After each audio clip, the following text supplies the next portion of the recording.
सतनाम श्री वाहेगुरु साहिब जीओ।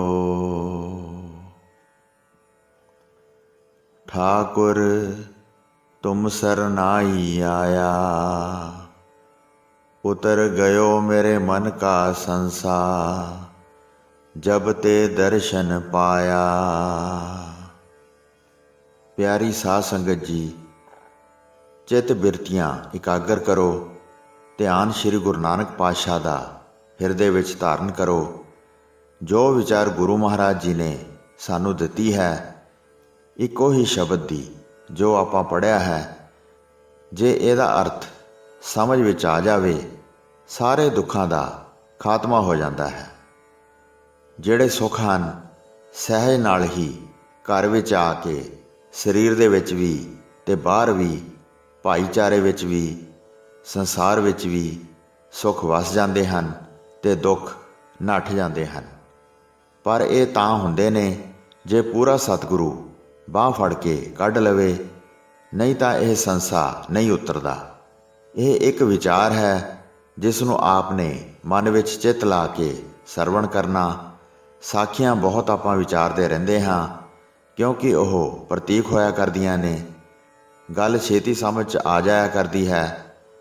ਸਤ ਸੰਗ ਦਾ ਮਤਲਬ ਇਹ ਹੈ ਕਿ ਅਸੀਂ ਕੋਈ ਖਾਸ ਕੰਮ ਕਰਨ ਆਏ ਹਾਂ, ਕੁਝ ਖਾਸ ਲਾਹਾ ਲੈਣ ਵਾਸਤੇ ਅਸੀਂ ਦੂਰ ਦਰਾਜ਼ ਤੋਂ ਆਏ ਹਾਂ। ਧੰਨ ਹਨ ਉਹ ਜਿਨ੍ਹਾਂ ਦੇ ਉੱਤੇ ਪਰਮੇਸ਼ਰ ਦੀ ਐਸੀ ਕਿਰਪਾ ਹੈ ਕਿ ਉਹ ਸਤਸੰਗ ਦਾ ਲਾਹਾ ਲੈਂਦੇ ਹਨ। ਸਤਸੰਗ ਹੁੰਦਾ ਹੀ ਲਾਹੇ ਵਾਸਤੇ ਹੈ, ਇਹ ਨੁਮਾਇਸ਼ ਨਹੀਂ ਹੁੰਦੀ। ਉਹ ਬੋਲ ਪਿਆ, ਫਲਾਣਾ ਬੋਲ ਪਿਆ, ਉਹਨੇ ਕੁਝ ਹੋਰ ਕਹਿ ਦਿੱਤਾ। ਸਤਸੰਗ ਤਾਂ ਲਗਾਤਾਰ ਇੱਕ ਕਲਾਸ ਹੁੰਦੀ ਹੈ, ਜਿਸ ਵਿੱਚ ਜਿਹੜੇ ਮਾਸਟਰ ਹੁੰਦੇ ਹਨ, ਪੜ੍ਹੇ ਲਿਖੇ, ਉਹ ਆ ਕੇ ਪੜ੍ਹਾਉਂਦੇ ਹਨ। ਜੇ ਉੱਥੇ ਅਣਜਾਣ ਮਾਸਟਰ ਆ ਜਾਵੇ ਤਾਂ ਵਿਦਿਆਰਥੀ ਕਿਸੇ ਪਾਸੇ ਜੋਗਾ ਨਹੀਂ ਰਹਿੰਦਾ। ਮਹਾਰਾਜ ਜੀ ਨੇ ਇਸੇ ਵਾਸਤੇ ਕਿਹਾ ਹੈ ਕਿ ਜੋ ਸਤਸੰਗ ਹੈ, ਉੱਥੇ ਕੇਵਲ ਨਾਮ ਦੀ ਵਿਚਾਰ ਹੁੰਦੀ ਹੈ। ਸਤਸੰਗ ਕੈਸੀ ਜਾਣੀਐ, ਜਿੱਥਾ ਏਕੋ ਨਾਮ ਵਖਾਣੀਐ। ਇੱਕ ਸਤਸੰਗ ਨਾਲ ਵੀ ਪਾਰ ਉਤਾਰਾ ਹੋ ਸਕਦਾ ਹੈ, ਪਰ ਉਹਦੇ ਵਾਸਤੇ ਤਿਆਰੀ ਚਾਹੀਦੀ ਹੈ। ਸ਼ੇਰਨੀ ਦਾ ਦੁੱਧ ਕੱਢਣਾ ਹੋਵੇ, ਪਿੱਤਲ ਦੇ ਭਾਂਡੇ 'ਚ ਕੱਢ ਲਓ, ਲੋਹੇ ਦੇ ਭਾਂਡੇ ਵਿੱਚ ਕੱਢ ਲਓ, ਗਲੀ ਕਰਕੇ ਡੁੱਲ ਜਾਏਗਾ, ਕਿਉਂਕਿ ਸ਼ੇਰਨੀ ਦਾ ਦੁੱਧ ਉਹਨਾਂ ਭਾਂਡਿਆਂ ਵਿੱਚ ਸਾਂਭਿਆ ਨਹੀਂ ਜਾਂਦਾ। ਉਹਦੇ ਵਿੱਚ ਇੰਨੀ ਤੇਜ਼ਾਬ ਹੁੰਦੀ ਹੈ ਕਿ ਉਹ ਭਾਂਡੇ ਵਿੱਚ ਗਲੀ ਕਰ ਦਿੰਦੀ ਹੈ। ਫਿਰ ਉਹਦਾ ਦੁੱਧ ਕਿਸ ਤਰ੍ਹਾਂ ਕੱਢਿਆ ਜਾਵੇ? ਦਵਾਈਆਂ 'ਚ ਬਥੇਰੀਆਂ 'ਚ ਪੁਰਾਣੇ ਜ਼ਮਾਨੇ ਵਿੱਚ ਖੋਜ ਕੀਤੀ ਗਈ। ਹੁਣ ਜੇ ਕੋਈ ਕਹੇ ਕਿ ਸ਼ੇਰਨੀ ਦਾ ਦੁੱਧ ਲੈ ਕੇ ਆਓ, ਬੜਾ ਮੁਸ਼ਕਲ ਹੈ। ਜੇ ਭਲਾ ਚੋ ਵੀ ਲਿਆਓ, ਬਗੈਰ ਸੰਭਾਲਣ ਤੋਂ, ਸਹੀ ਪਾਤਰ ਹੋਣ 'ਤੇ ਉਹ ਸਾਰਾ ਡੁੱਲ ਜਾਏਗਾ। ਉਹਦੇ ਵਾਸਤੇ ਸੋਨੇ ਦਾ ਬਰਤਨ ਚਾਹੀਦਾ ਹੈ। ਇਸੇ ਤਰ੍ਹਾਂ ਦੇ ਨਾਲ ਸਤਸੰਗ ਦੇ ਵਿੱਚ ਲੱਖਾਂ, ਕਰੋੜਾਂ, ਅਰਬਾਂ ਐਸੇ ਬਚਨ ਆਉਂਦੇ ਨੇ, ਜਿਨ੍ਹਾਂ ਨੂੰ ਸਾਂਭਣ ਵਾਸਤੇ ਉਹ ਹਿਰਦਾ ਚਾਹੀਦਾ ਹੈ, ਜਿਹਦੇ ਅੰਦਰ 100% ਸ਼ਰਧਾ ਹੈ। ਉਹ ਸੁਣਦੇ ਸਾਰ ਹੀ ਸ਼ੁਰੂ ਹੋ ਜਾਂਦਾ ਹੈ। ਮਹਾਰਾਜ ਜੀ ਨੇ 4 ਪੌੜੀਆਂ ਸੁਣਨ ਦੀਆਂ ਦੱਸੀਆਂ ਹਨ। ਸੁਣਿਆ ਸਿੱਧ ਪੀਰ ਸੁਰਨਾਥ, ਸੁਣਿਆ ਧਰਤ ਧਵਲ ਆਕਾਸ, ਸੁਣਿਆ ਦੀਪ ਲੋ ਪਾਤਾਲ, ਸੁਣਿਆ ਪੋਹੇ ਨਾ ਸਕੈ ਕਾਲ, ਨਾਨਕ ਭਗਤਾਂ ਸਦਾ ਵਿਗਾਸ, ਸੁਣਿਆ ਦੁਖ ਪਾਪ ਕਾ ਨਾਸ। ਸੁਣਨ ਦੀ ਅਵਸਥਾ ਕਦੋਂ ਆਉਂਦੀ ਹੈ? ਇਹਦਾ ਅਨੁਭਵ ਵਿਰਲਿਆਂ ਨੂੰ ਹੈ, ਸਾਰਿਆਂ ਨੂੰ ਨਹੀਂ ਹੈ। ਸਹਿਜ ਨਾਲ ਹੀ ਜਦੋਂ ਨਾਮ ਜਪਦੇ ਹੋ, ਵਾਹਿਗੁਰੂ ਵਾਹਿਗੁਰੂ, ਰਾਮ ਰਾਮ, ਅੱਲਾ ਅੱਲਾ, ਜ਼ੁਬਾਨ ਨੇ ਤਾਂ ਕਹੀ ਜਾਣਾ ਹੈ, ਕਿਉਂਕਿ ਜਿਹਵਾ ਜੇ ਨਾਮ ਨਹੀਂ ਜਪਦੀ, ਮਹਾਰਾਜ ਕਹਿੰਦੇ ਇਹਨੂੰ ਕੱਟ ਦਿਓ। ਰਸਨਾ ਜਪੇ ਨਾ ਨਾਮ, ਤਿਲ ਤਿਲ ਕਰ ਕੱਟੀਐ। ਫਿਰ ਤਾਰ ਵੀ ਦਿੰਦੀ ਹੈ, ਜੇ ਇਹਦੇ ਨਾਲ ਪਰਮੇਸ਼ਰ ਦਾ ਨਾਮ ਜਪਿਆ ਜਾਵੇ, ਝੂਠ ਨਾ ਬੋਲਿਆ ਜਾਏ, ਕੱਚੀ ਬਾਣੀ ਨਾ ਬੋਲੀ ਜਾਏ, ਨਿੰਦਿਆ ਨਾ ਕੀਤੀ ਜਾਏ, ਫਿਰ ਇਹ ਨਾਮ ਜਪ ਕੇ ਬੇਅੰਤ ਫਲ ਇਕੱਠਾ ਕਰ ਲੈਂਦੀ ਹੈ। ਇੰਨਾ ਹੀ ਕਹਿਣਾ ਹੈ, ਵਾਹਿਗੁਰੂ ਵਾਹਿਗੁਰੂ, ਰਾਮ ਰਾਮ, ਅੱਲਾ ਅੱਲਾ। ਮਹਾਰਾਜ ਜੀ ਕਹਿੰਦੇ ਹਨ, ਇਸ ਤਰ੍ਹਾਂ ਹੀ ਕਹਿ ਕੇ ਕੋਈ ਜੁਗਤੀ ਦਾ ਪਤਾ ਨਹੀਂ ਸੀ। ਵਾਲਮੀਕ ਨੂੰ ਕਿਸੇ ਜੁਗਤੀ ਦਾ ਪਤਾ ਨਹੀਂ ਸੀ।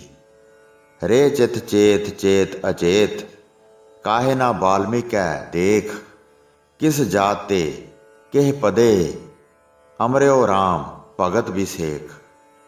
ਬੰਦੇ ਮਾਰ ਕੇ ਉਹਨਾਂ ਦਾ ਸਮਾਨ ਖੋਹ ਲਿਆ ਕਰਦਾ ਸੀ।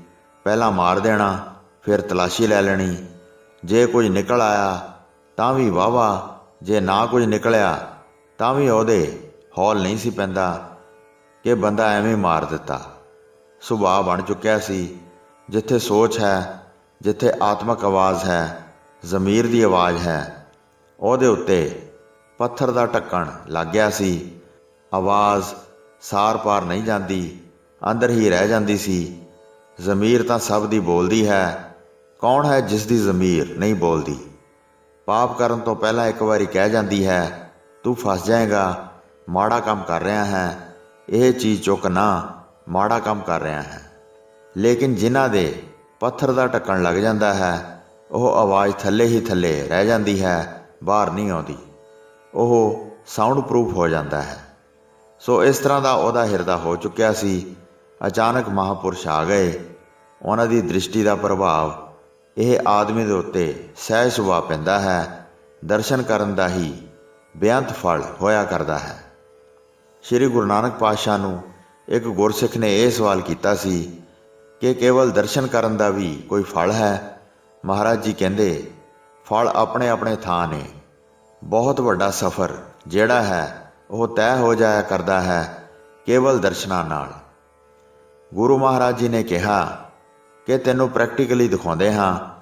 ਸਵੇਰੇ ਉੱਠ ਕੇ ਤੂੰ ਚੜ੍ਹਦੇ ਵੱਲ ਜੋ ਸਰੋਵਰ ਹੈ ਉਹਦੇ ਕੰਢੇ ਜਾਈਂ, ਉੱਥੇ ਤੈਨੂੰ ਦੱਸਣ ਵਾਲਾ ਆਏਗਾ। ਬਹੁਤਾ ਚਿਰ ਨਾ ਠਹਿਰੀ, ਆ ਜਾਈਂ।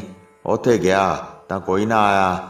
ਮਹਾਰਾਜ ਜੀ ਨੇ ਪੁੱਛਿਆ ਤਾਂ ਕਹਿਣ ਲੱਗਿਆ ਕਿ ਮਹਾਰਾਜ ਜੀ ਉੱਥੇ ਤਾਂ ਇੱਕ ਕਾਵਾਂ ਦਾ ਜੋੜਾ ਕਾਂ ਕਾਂ ਕਰਦਾ ਸੀ, ਹੋਰ ਤਾਂ ਕੋਈ ਆਇਆ ਨਹੀਂ। ਮਹਾਰਾਜ ਜੀ ਨੇ ਕਿਹਾ ਕਿ ਸਵੇਰੇ ਫੇਰ ਜਾਈਂ। ਦੂਸਰੇ ਦਿਨ ਗਿਆ, ਫਿਰ ਵਾਪਸ ਆ ਗਿਆ। ਕਹਿਣ ਲੱਗਿਆ, ਮਹਾਰਾਜ ਜੀ ਉੱਥੇ ਤਾਂ ਕੋਈ ਨਹੀਂ ਆਇਆ।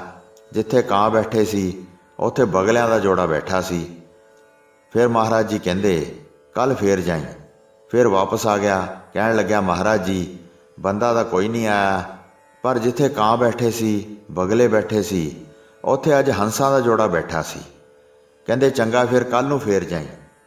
ਅਗਲੇ ਦਿਨ ਗਿਆ ਤਾਂ ਉੱਥੇ ਦੋ ਦੇਵ ਦੇਹਾਂ ਪ੍ਰਕਾਸ਼ ਵਾਲੀਆਂ ਇਹਦਾ ਇੰਤਜ਼ਾਰ ਕਰ ਰਹੀਆਂ ਸੀ। ਜਦੋਂ ਇਹ ਗਿਆ ਤਾਂ ਇਹਦੇ ਚਰਨੀ ਮੱਥਾ ਟੇਕਣ ਲੱਗੀਆਂ ਤਾਂ ਇਸ ਨੇ ਉਹਨਾਂ ਨੂੰ ਪੁੱਛਿਆ, ਇਹ ਤੁਸੀਂ ਕੀ ਕਰ ਰਹੀਆਂ ਹੋ?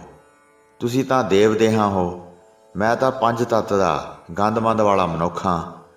ਉਹ ਕਹਿਣ ਲੱਗੇ, ਅਸੀਂ ਤੇਰਾ ਅਹਿਸਾਨ ਨਹੀਂ ਭੁੱਲ ਸਕਦੇ, ਤੂੰ ਸਾਡੇ ਉੱਤੇ ਇੰਨਾ ਉਪਕਾਰ ਕੀਤਾ ਹੈ। ਉਹ ਹੈਰਾਨ ਹੋ ਜਾਂਦਾ ਹੈ। ਕਹਿਣ ਲੱਗਿਆ, ਪਿਆਰਿਓ ਮੈਂ ਤਾਂ ਤੁਹਾਡੇ ਉੱਤੇ ਕੋਈ ਉਪਕਾਰ ਨਹੀਂ ਕੀਤਾ। ਕਹਿੰਦੇ, ਤੂੰ ਸ਼੍ਰੀ ਗੁਰੂ ਨਾਨਕ ਪਾਤਸ਼ਾਹ ਦਾ ਦਰਸ਼ਨ ਕਰਕੇ ਫਿਰ ਇੱਥੇ ਆ ਕੇ ਸਾਨੂੰ ਦਰਸ਼ਨ ਦਿੰਦਾ ਸੀ। 3 ਦਿਨ ਹੋ ਗਏ। ਪਹਿਲਾਂ ਅਸੀਂ ਕਾਂ, ਉਸ ਪਵਿੱਤਰ ਦਰਸ਼ਨ ਦੇ ਫਲਸਰੂਪ ਅਸੀਂ ਬਗਲੇ ਬਣੇ। ਬਾਹਰੋਂ ਚਿੱਟੇ ਹੋ ਗਏ, ਲੇਕਿਨ ਅੰਦਰਲੇ ਪਾਸੇ ਅਜੇ ਮੈਲ ਲੱਗੀ ਹੋਈ ਸੀ। ਫਿਰ ਅਸੀਂ ਹੰਸ ਬਣੇ। ਉਸੇ ਦਰਸ਼ਨ ਦੇ ਪ੍ਰਭਾਵ ਨੇ ਸਾਨੂੰ ਚੌਥੇ ਦਿਨ ਦੇਵਦੇਹੀ ਪ੍ਰਾਪਤ ਕਰ ਦਿੱਤੀ। ਹੁਣ ਅਸੀਂ ਦੇਵਲੋਕ ਨੂੰ ਚੱਲੇ ਹਾਂ। ਵੇਖਦੇ ਵੇਖਦੇ ਬੇਬਾਨ ਆ ਗਏ, ਉਹਦੇ ਵਿੱਚ ਉਹ ਚਲੇ ਗਏ। ਹੈਰਾਨ ਹੋਈ ਜਾਂਦਾ ਹੈ। ਗੁਰੂ ਮਹਾਰਾਜ ਜੀ ਕੋਲ ਆ ਗਿਆ। ਮਹਾਰਾਜ ਜੀ ਕਹਿਣ ਲੱਗੇ ਕਿ ਪ੍ਰੇਮੀਆਂ, ਤੂੰ ਫਿਰ ਦੇਖ ਲਿਆ, ਇੰਨਾ ਫਲ ਹੋਇਆ ਕਰਦਾ ਹੈ, ਪਰ ਸਾਧੂ ਹੋਵੇ, ਪਖੰਡੀ ਨਾ ਹੋਵੇ, ਭੇਖਧਾਰੀ ਨਾ ਹੋਵੇ, ਗੱਲਾਂ ਬਾਤਾਂ ਦਾ ਗਿਆਨੀ ਨਾ ਹੋਵੇ। ਜਿਹੜੇ ਤੱਤ ਬੇਤੇ ਮਹਾਂਪੁਰਸ਼ ਹੁੰਦੇ ਹਨ, ਜਿਨ੍ਹਾਂ ਨੂੰ ਤੱਤ ਦਾ ਗਿਆਨ ਹੈ, ਜਿਨ੍ਹਾਂ ਦੀ ਦ੍ਰਿਸ਼ਟੀ ਪਾਰਦਰਸ਼ਕ ਹੁੰਦੀ ਹੈ। ਪਾਰਦਰਸ਼ਕ ਉਸ ਨੂੰ ਕਹਿੰਦੇ ਹਨ ਕਿ ਮੋਹਰੇ ਕੋਈ ਕੰਧ ਹੋਵੇ, ਪਰਲੇ ਪਾਸੇ ਕੁਝ ਹੁੰਦਾ ਹੋਵੇ ਜਿਹੜਾ ਉਸ ਨੂੰ ਵੀ ਵੇਖ ਲਵੇ। ਉਸ ਨੂੰ ਪਾਰਦਰਸ਼ਕ ਕਹਿੰਦੇ ਹਨ। ਮਹਾਂਪੁਰਸ਼ਾਂ ਨੂੰ ਪਾਰਦਰਸ਼ਕ ਦ੍ਰਿਸ਼ਟੀ ਪ੍ਰਾਪਤ ਹੁੰਦੀ ਹੈ। ਵਾਹਿਗੁਰੂ ਜੀ ਕਾ ਖਾਲਸਾ, ਵਾਹਿਗੁਰੂ ਜੀ ਕੀ ਫਤਿਹ।